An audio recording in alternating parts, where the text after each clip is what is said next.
semuanya, perkenalkan nama saya Firda Julia Darmin, mahasiswa IAIN Ternate, Prodi BKPI, mahasiswa semester 3. Di video kali ini saya akan bahas tentang keterampilan komunikasi yang sangat penting dalam konteks perkuliahan. Sebagai mahasiswa, kemampuan untuk berkomunikasi dengan baik secara verbal maupun non-verbal, sangat mempengaruhi bagaimana kita berinteraksi dengan teman, dosen, dan bagaimana kita menyampaikan ide serta materi perkuliahan. Melalui video kali ini juga saya akan menunjukkan beberapa keterampilan komunikasi yang diterapkan dalam perkuliahan, seperti cara berbicara dengan jelas saat presentasi, cara mendengarkan dengan aktif dalam diskusi, dan pentingnya bahasa tubuh dan komunikasi.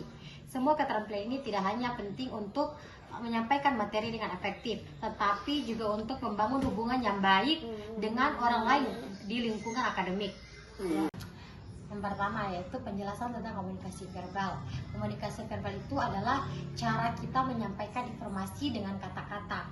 Dalam perkuliahan, keterampilan ini sangat penting, terutama saat kita presentasi atau berdiskusi.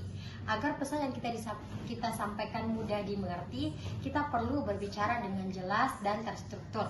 Contohnya, saat kita presentasi seperti sekarang, sebaiknya kita menyampaikan poin-poin utama dengan bahasa yang sederhana dan tidak bertele-tele agar audiens bisa memahami dengan mudah. Yang kedua, yaitu penjelasan tentang komunikasi nonverbal. Selain komunikasi verbal, komunikasi nonverbal juga tidak kalah penting nih, karena komunikasi nonverbal mencakup ekspresi wajah, gerakan tubuh, dan kontak mata. Semua ini memberikan pesan tambahan yang bisa memperkuat atau justru mengurangi makna dari apa yang kita sampaikan dengan kata-kata. Misalnya, jika kita berbicara dengan ekspresi wajah yang datar, audiens bisa saja merasa bahwa kita tidak serius atau tidak percaya diri. Maka dari itu, penting untuk memperbaiki dan memperhatikan bahasa tubuh dan ekspresi wajah agar pesan yang disampaikan lebih meyakinkan. Dan yang ketiga, yaitu penjelasan tentang aktif mendengarkan. Aktif mendengarkan ini adalah keterampilan yang sangat penting dalam komunikasi.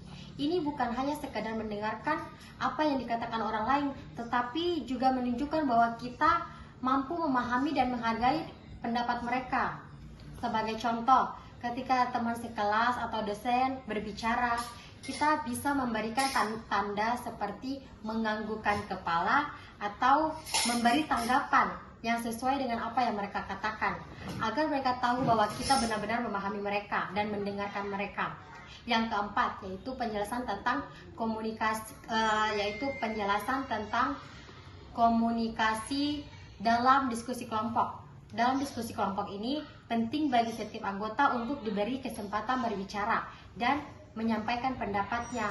Komunikasi yang baik di sini berarti menjaga agar diskusi tetap terarah dan produktif.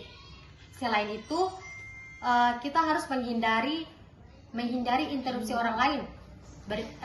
Menghindari interupsi orang lain saat orang lain sedang berbicara. Dengan saling menghargai pendapat orang lain dan mendengarkan dengan penuh perhatian, diskusi ini bisa berjalan lebih efektif. Yang kelima, yaitu penjelasan tentang persiapan presentasi. Persiapan yang matang sangat penting dalam presentasi. Kita harus memastikan bahwa kita benar-benar memahami materi yang akan dipresentasikan dan mengorganisasi ide-ide dengan baik. Dan selain itu, berlatih berbicara dengan percaya diri juga sangat membantu. Saat presentasi kita perlu berbicara dengan intonasi yang bervariasi agar audiens tidak merasa bosan dan tetap tertarik mengikuti presentasi kita. Yang keenam atau yang terakhir, yaitu penjelasan tentang bahasa tubuh dan ekspresi wajah. Bahasa tubuh dan ekspresi wajah sangat berpengaruh dalam komunikasi. Saat kita berbicara, penting untuk memperhatikan cara tubuh kita bergerak dan ekspresi wajah kita, karena ini bisa menyampaikan pesan yang lebih dari sekedar kata-kata. Misalnya, jika berdiri tegak, menjaga kontak mata, dan tersenyum, orang lebih merasa nyaman dan percaya diri dengan apa yang kita sampaikan.